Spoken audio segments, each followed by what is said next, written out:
Hello dear students, welcome to another OL expert accountancy session. आज जो हम देखेंगे, जो हम देख रहे थे प्रीवियस सेशन में, that is accounting treatment of goodwill. तो उसके रिगार्डिंग एक हम क्वेश्चन और देखेंगे जिसमें हमें गुडविल का अमाउंट कैलकुलेट करना होगा by using some sort of formula. ठीक, सो यहाँ हम जो देखेंगे, सबसे पहला काम ये होगा कि हमें यहाँ गुडविल की वैल्यू निकालनी होगी जो कि पार्टनर ला रहा होगा। ठीक, सो उसके रिगार्डिंग एक क्वेश्चन देख लेते हैं क्या है। ABC शेयर कर रहे हैं प्रॉफिट 3:2:1 में, ठीक है, ओके। डी एडमिट होता है पार्टनरशिप में, ठीक, बिजनेस में इन्वॉल्व होता है एंड कितने शेयर के लिए इन्वॉल्व हो रहा है, 29 शेयर ऑफ प्रॉफिट, ठीक। एंड ब्रिंग करता है अपने साथ 3 लाख एज कैपिटल एंड अपने साथ गुडविल भी ब्रॉट इन करता है इन कैश। ठीक, तो इसका मतलब ये हमारा केस 2 का पार्ट है जो हमने देखा था in the first session of the accounting treatment of goodwill. ठीक, नया PSR है 3:2:2:2। ठीक, गुडविल वैल्यूएट हो रही है, मतलब जो भी गुडविल का अमाउंट हमें कैलकुलेट करना है, it is 150% of average profit of last 3 years। तो इसका मतलब whatever the amount of goodwill that D is introducing in the business, it will be calculated by using the average profit of 3 years। And हम goodwill को calculate करने के लिए use करेंगे this given information. Clear? सो इस information का use करते हुए हमें गुडविल की वैल्यू कैलकुलेट करनी होगी और जो जर्नल एंट्रीज हमें पास ऑन करनी थी, जो हमने प्रीवियस सेशंस में देखी थी, सेम जर्नल एंट्रीज हमें पास ऑन यहाँ भी करनी होगी। ठीक है, तो बच्चों सबसे पहले जो बनाएंगे हम, वो बनाएंगे हम working note regarding calculation of value of goodwill. ठीक है, तो हम बना लेते हैं बच्चों working note. Clear? Okay, so first working note है आपका related to calculation of value of goodwill. ठीक है, अब ये क्या आ रहा है क्वेश्चन, देखो क्वेश्चन ने कहा था वैल्यू ऑफ गुडविल हम कैलकुलेट करेंगे of 150% of which of last 3 years average profit. For that I am gonna need the last 3 years average profit. क्या वो दिया हुआ है? यस। प्रॉफिट के रिगार्डिंग आपको इंफॉर्मेशन यहाँ से यहाँ तक की दी हुई है। सो पहली इंफॉर्मेशन क्या दी हुई है, देखो ईयर एंड हो रहा है 31 मार्च 2018 को एंड उस ईयर का प्रॉफिट है बच्चों 45,000, जिसमें चार्ज हुआ है लॉस बाय फायर। ठीक, सो अगर आपको याद होगा जो हमने सेकेंड चैप्टर पढ़ा था, जो मतलब हमने चेंज इन PSR जब पढ़ा था एंड वहां भी हमें गुडविल की वैल्यू जब कैलकुलेट करनी होती थी यूजिंग दी फॉर्मूलाज, जो हमें स्टैंडर्ड फॉर्मूलाज हमने देखे थे वहां पे। ठीक, सो वहां हमने देखा था कि जो भी अब नॉर्मल लॉस या abnormal गेन, ठीक है, होंगे एंड अगर वो प्रॉफिट में इंक्लूडेड है,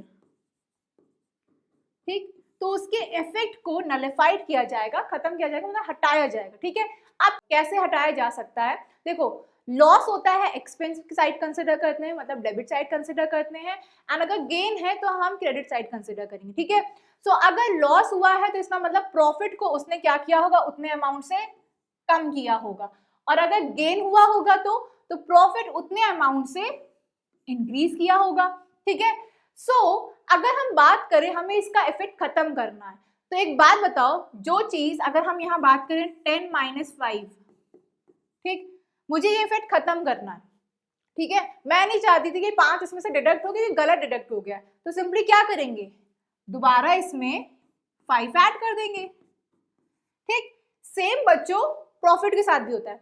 अब नॉर्मल लॉस डिडक्ट किया गया था, मतलब चार्ज किया गया था in order to get the profit, but हमें तो कंसिडर ही नहीं करना था क्योंकि हमें यहाँ पे नॉर्मल प्रॉफिट कंसिडर करना है। ऐसे हमें उसमें एक्सपेंसेस या गेन नहीं कंसिडर करना है जो अब नॉर्मल फॉर्म के हैं, जो मतलब बिजनेस का एक्टिविटी का पार्ट नहीं है या एक्सीडेंटली होते हैं। ठीक, ओके, सो ऐसे लॉस और ऐसे गेन जो एक्सीडेंटल इन नेचर है कभी कभी होते हैं, ठीक, या गलती से हो या फिर हम कहें कि एक्सीडेंटल इन नेचर, जो हम वर्ड यूज कर रहे हैं उस नेचर के कोई एक्सपेंस या गेन है, तो उसे हमें कंसिडर नहीं करना है। ठीक, तो बात आती है इसके इफेक्ट को नलिफाई करने की कि कैसे करेंगे। जैसे मैंने यहाँ छोटा सा एग्जांपल दिया था आपको, उसी तरह मैं आपको बता रही हूँ। देखो, अगर लॉस है so this must be deducted from the profit, and अगर ये डिडक्ट हुआ है एंड इसका इफेक्ट नलिफाई करना है, तो अगर हम इसी प्रॉफिट में इसे ऐड कर दे तो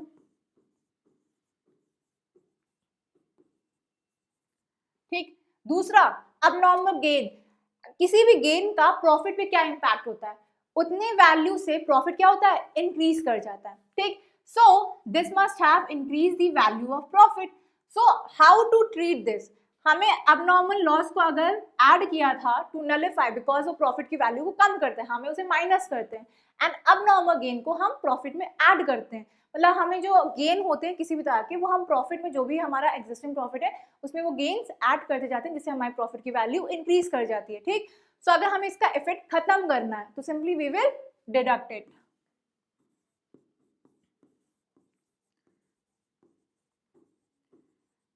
क्लियर? सो ये मैंने आपको पहले ही बताया था, एक रेफरेंस के पर्पज से फिर से यहाँ पे बता रही हूँ। ठीक है, ओके। अब बात आती है कि यहाँ पे क्या कंसिडर करना है। सो सी 45,000 इज द प्रॉफिट, बट उसमें लॉस बाय फायर चार्ज किया गया है। मतलब जो भी ऑर्गेनाइजेशन है या फर्म है उसमें आग लग गई थी, जिसकी वजह से लॉस हो गया था 60,000 का। ठीक, एंड इस लॉस को प्रॉफिट एंड लॉस अकाउंट में कंसिडर किया गया। अगर हम लॉस 60,000 ना कंसिडर करते तो हमारा प्रॉफिट क्या होता, 60,000 से ज्यादा होता। ये तो वही बात थी कि हमारे पास एग्जिस्टिंग प्रॉफिट था, उसमें से 60,000 लॉस बाय फायर में कंसिडर कर लिया। ठीक है, अगर ना कंसिडर करते तो वो उतने का उतना ही रहता। ठीक है, सो यहाँ पे जो हमें पहले ईयर का जो एवरेज प्रॉफिट गिवन है, ठीक है, सबसे पहले तो हम इसमें जो पहली चीज कैलकुलेट करेंगे वो कैलकुलेट करेंगे कैलकुलेशन ऑफ एवरेज प्रॉफिट। ठीक है, ओके। हमें यहाँ पहला प्रॉफिट जो कंसिडर करना है वो कंसिडर करना है this one, year ended 31 March 2018, year ended 31st March 2018. It's what amount? It's the amount of 45,000. But before considering the final amount, we need to add the abnormal loss. ठीक, तो यहां हम कह सकते हैं abnormal loss किस sense में कह रहे हैं, क्योंकि लॉस बाय फायर हुआ है तो यहाँ सिंपली लॉस बाय फायर भी लिखोगे तो चलेगा। ठीक है, तो इसे हम ये भी लिख सकते हैं, बस ध्यान रखना क्यों कंसिडर कर रहे हैं, लॉस बाय फायर। ठीक है, इट वॉज रुपीज 60,000। ठीक, सो 1,05,000 का प्रॉफिट हमें इस ईयर का कंसिडर करना है। नेक्स्ट ईयर है बच्चों आपका ईयर एंडेड 31 मार्च 2019। क्या इसके रिगार्डिंग कोई भी एडिशनल इन्फॉर्मेशन है? नहीं, तो सेकेंड ईयर का profit as it is consider कर लेंगे। ठीक है, 31 मार्च 2019, the amount of profit was rupees 2,40,000. Clear? Done with this. Now the last year profit. The last year profit was 31st March 2020, that is rupees 3 lakh. ठीक है, 3 लाख का profit है। अब इसमें देखो कंसीडर क्या क्या किया गया है। 1 जनवरी 2020 को एक मोटर बाइक परचेज करी गई थी जो कि थी 80,000 की। ठीक है, बट उसे एज ट्रैवलिंग एक्सपेंसेस कंसिडर कर लिया गया था। तो इसको देखो ट्रीट कैसे किया गया है। सो प्रॉफिट है यहाँ पे 3 लाख का, बट एक इंफॉर्मेशन दी है कि एक मोटर बाइक परचेज करी गई थी फॉर्म में। ठीक, अब मोटर बाइक परचेज करी गई थी, ये क्या था, एसेट है। ठीक, दिखा क्या दिया कि ये एक ट्रैवलिंग एक्सपेंस है, एक एक्सपेंस की तरह डेबिट कर दिया, तो गलत डेबिट किया ना, नहीं करना चाहिए था। तो ऐसे डेबिट्स जो नहीं होने चाहिए थे बट हो गए, तो इसकी वजह से फर्म का प्रॉफिट क्या हुआ होगा, रिड्यूस हो गया होगा। नहीं लेस करते तो फर्म का प्रॉफिट उतने अमाउंट से बढ़ा रहता, बट बिकॉज हमने इसे गलत ट्रीट कर दिया था, इट मीन से जो 80,000 था हमें लेस नहीं करना था, बट हमने कर दिया था, तो विद दैट रीजन इस वजह से प्रॉफिट कम हो गया। ठीक, तो ये जो लास्ट ईयर का प्रॉफिट है दैट इज थर्ड ईयर का 31 March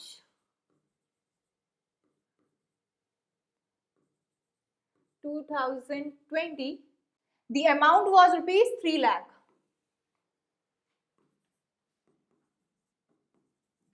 क्लियर? ओके, इसमें क्या अमाउंट हमें ऐड कर देना है, दिस 80,000, बिकॉज इसकी वजह से प्रॉफिट कम हुआ था एंड ये एक्सपेंस नहीं था, ये एसेट था, एंड कभी हम एसेट की परचेज को प्रॉफिट में से लेस नहीं करते हैं।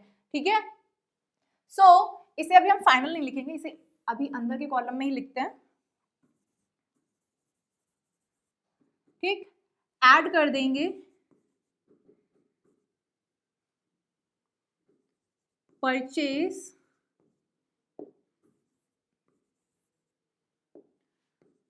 wrongly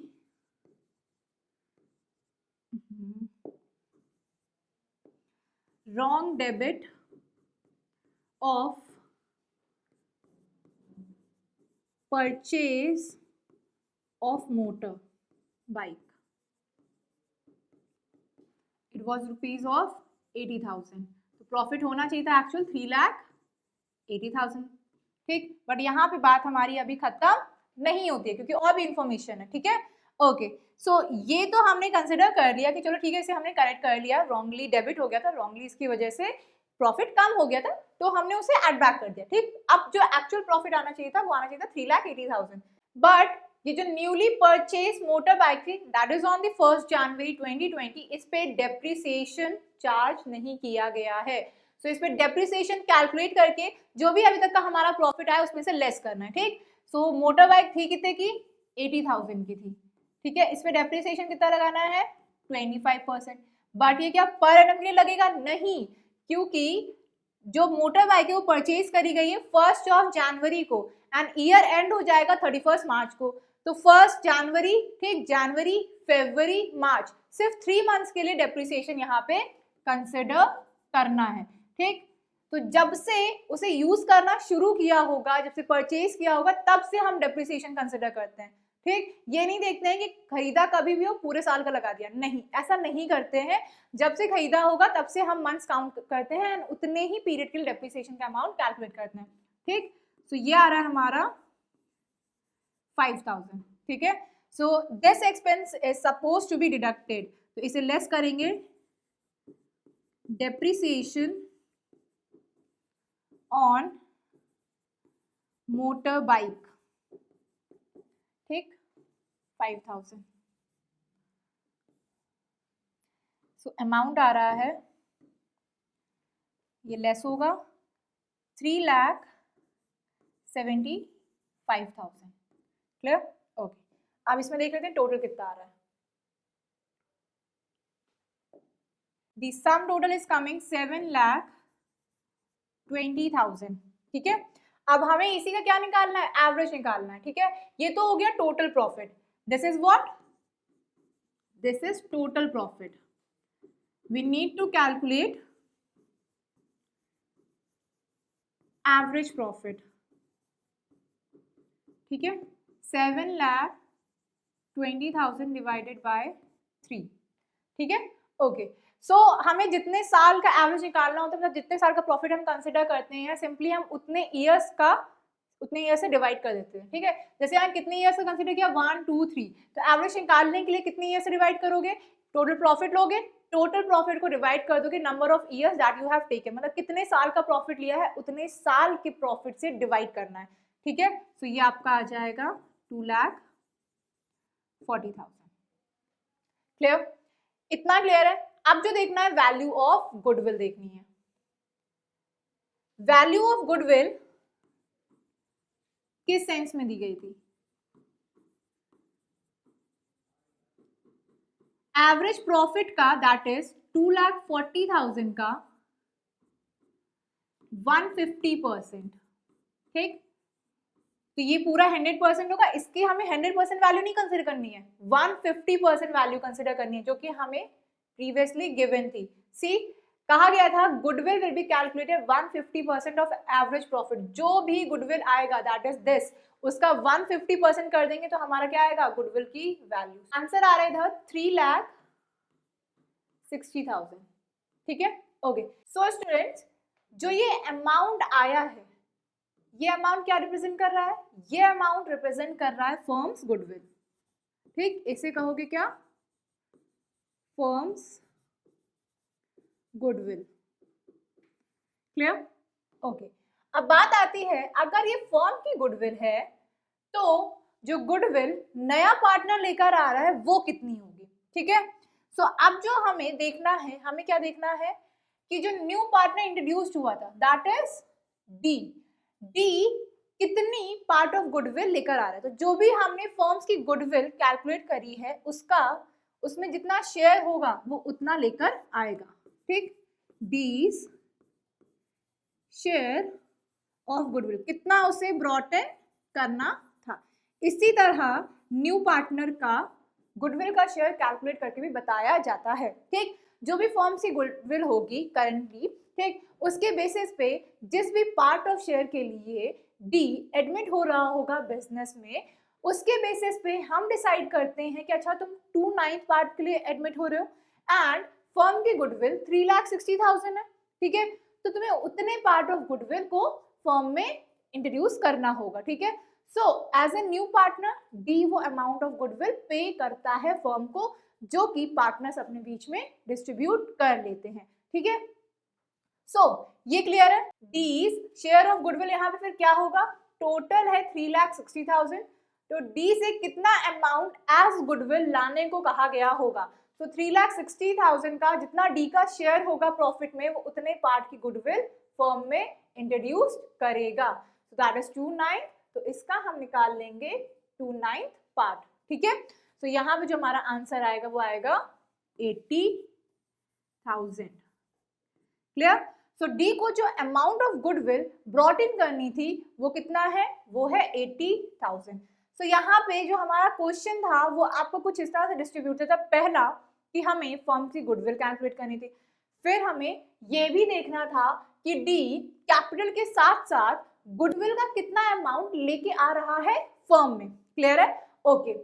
सो ये इतना पार्ट आपको क्लियर है। एक जर्नल एंट्री अब हम यहाँ पे देख लेते हैं कि जर्नल एंट्रीज क्या क्या हमें प्रिपेयर करनी पड़ सकती है, ठीक।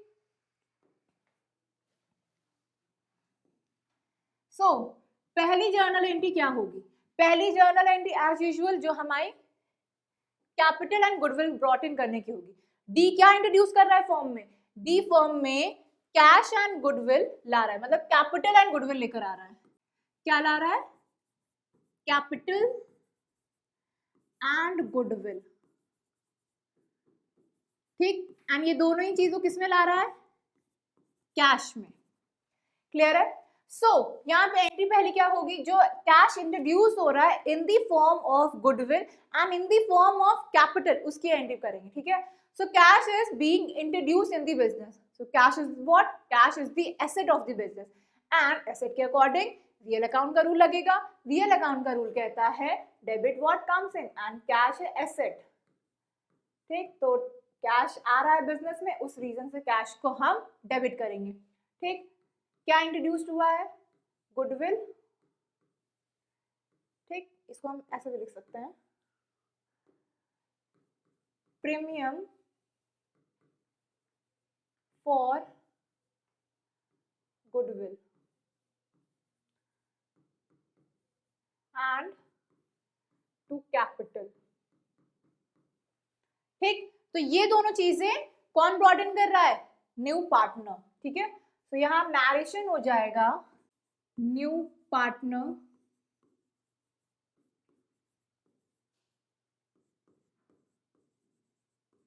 brought in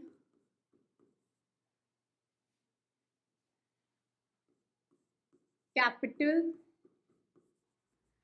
and his share of goodwill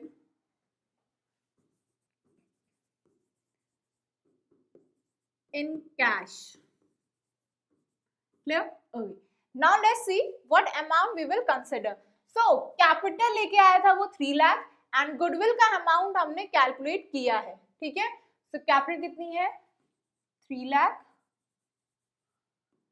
and capital 80,000. Clear? Okay. So अब अगर हम बात करें कि हमें देखना है कि टोटल कितना कैश ब्रॉट इन हुआ है, दैट इज 3,80,000.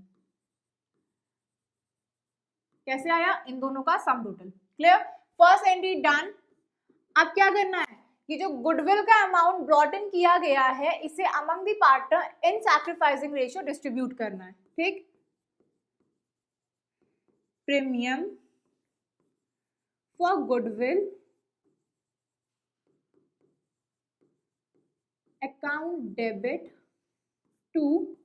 अब यहां हमें देखना पड़ेगा which partner is sacrificing and which not.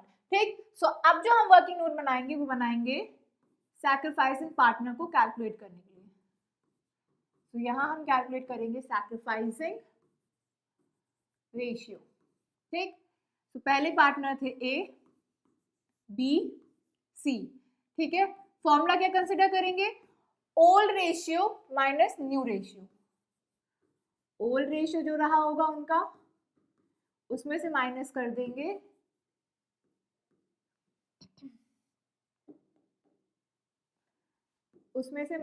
देंगे न्यू रेशियो.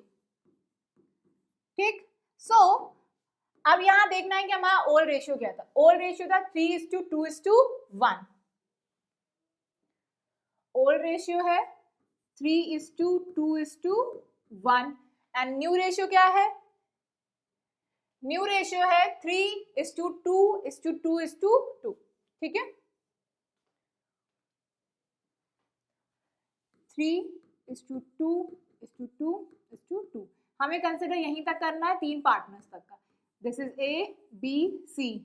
ए बी सी ये है ओल्ड रेशियो और ये है न्यू रेशियो. क्लियर? अब देखना है कि ए का ओल्ड पार्ट कितना था, नया पार्ट कितना, एंड उसके बेसिस पे हम डिसाइड करेंगे कि ए सैक्रिफाइस कर रहा था कि गेन कर रहा है. ठीक है? सो एज यहाँ पे सभी पार्टनर अपना एक पार्ट कंट्रीब्यूट करें तो लेट्स सी कि कौन कितना सैक्रिफाइस कर रहा था. ठीक? सो ए का ओल्ड पार्ट था 3:6 माइनस ए का नया पार्ट है 3:9. ठीक? तो यहाँ सिंपली क्रॉस मल्टीप्लिकेशन कर लीजिए.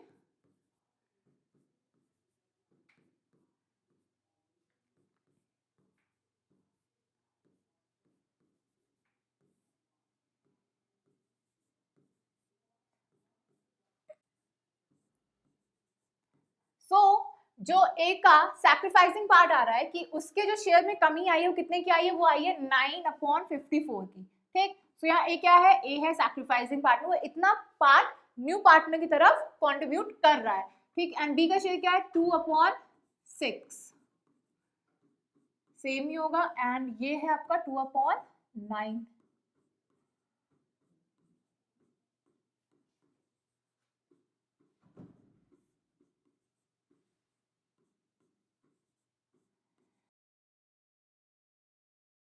यहाँ बी कितना सैक्रिफाइस कर रहा है? 6/24. तो यहाँ बी भी एक क्या है? सैक्रिफाइसिंग पार्टनर, क्योंकि वो इतना पार्ट नए पार्टनर की तरफ सैक्रिफाइस कर रहा है. पहले उसे ज्यादा मिल रहा था, अब उसे कम मिल रहा है. पहले उसे 18 पार्ट मिल रहा था, अब उसे सिर्फ 12 पार्ट मिल रहे हैं. ठीक? अब सी में देख लेते हैं. सी का पुराना रेशियो था 1/6, नया है 2/9. Cross multiplication to same the denominator.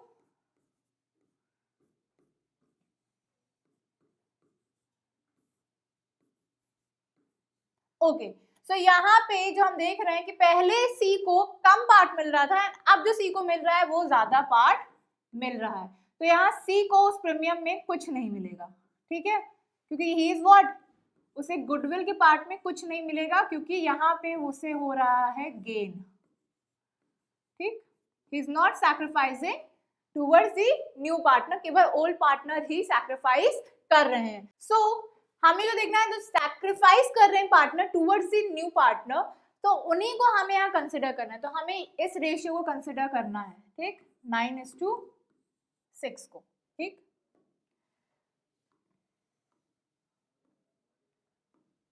Okay. So यहाँ पे जो अमाउंट जाएगा, यहाँ किसकी कैपिटल जाएगी, A's capital and to B's capital, ठीक, ओके। अब यहाँ पे जो अमाउंट देखना है वो हमें देखना है कि 80,000 को हमें डिवाइड करना है किसमें, 9:6 में, ठीक। तो यहाँ सिंपली हम जो कैलकुलेट करेंगे, हम कैलकुलेट करेंगे कि ए एंड बी का कितना पार्ट होगा। सो बच्चों यहाँ पे जो सैक्रिफाइसिंग रेशियो आ रहा है, क्या आ रहा है, सैक्रिफाइसिंग रेशियो, वो आ रहा है हमारा 9:6, ए और बी का, ठीक। इसे हम सिंप्लीफाइड वे में भी लिख सकते हैं, दैट इज 3:2, 3 से इसको और इसको डिवाइड कर दिया, 3 3 9 एंड 3 2 6, तो सिंप्लीफाइड रेशियो जो आया वो हमारा आया 3:2। तो ये है हमारा क्या, ये है सैक्रिफाइसिंग रेशियो, जिस रेशियो में ओल्ड पार्टनर सैक्रिफाइस करें there part of profit towards the new partner, ठीक। सो अब यहाँ देखना है कि कौन पार्टनर थे, ये थे ए एंड बी। तो जो प्रीमियम फॉर गुडविल था, क्या, जो अमाउंट हमने देखा था प्रीमियम फॉर गुडविल, ठीक, that was rupees 80,000. It will be divided among the A and B, in between the A and B. A and B के बीच में ये आपका पार्ट डिवाइड होगा, ठीक। सो A का पार्ट यहाँ कैलकुलेट करना है, A का पार्ट होगा 80,000 and it will be whole divided in the 5 parts, जिसमें से A का पार्ट है 3, क्लियर। सो एक रेशियो की वैल्यू यहाँ पे 16 आएगी एंड ए का पार्ट आ जाएगा 48,000, ठीक। बी का पार्ट 80,000 अगेन 5 पार्ट्स में एंड ये आएगा आपका बी का पार्ट 32,000, क्लियर। सो यहाँ पे देखना है हमने डिवाइड क्या किया, 80,000, बी ए को कितना मिला है 48 एंड बी को 32, ठीक। सो ये जो प्रीमियम ऑफ गुडविल है, it will be only distributed in between the sacrificing partner, ठीक है। कोई पार्टनर ऐसा है जो कि ना सैक्रिफाइस कर रहा है ना गेन कर रहा है, इन दैट केस ये प्रीमियम ऑफ गुडविल उसको भी नहीं रिसीव होगा। एंड अगर नए पार्टनर के आने की वजह से पीएसआर में कोई चेंज आ रहा है एंड उसमें कोई पार्टनर गेन कर रहा है तो भी उसे कंसिडर नहीं करेंगे, जैसा कि इस क्वेश्चन में हुआ, ठीक। So this is how this question will be solved, जो कि बेस था अकाउंटिंग ट्रीटमेंट ऑफ गुडविल। आगे जो हम देखेंगे नेक्स्ट सेशन में वो देखेंगे हम अपना थर्ड केस, ठीक, जहां पे हमने देखा था कि अगर पार्टनर पार्ट ऑफ गुडविल लेकर ना आए तो कैसे क्वेश्चन करना है, एंड साथ ही साथ उसके बाद हम देखेंगे हिडन गुडविल का भी एक question. So that's all for this session, thank you class.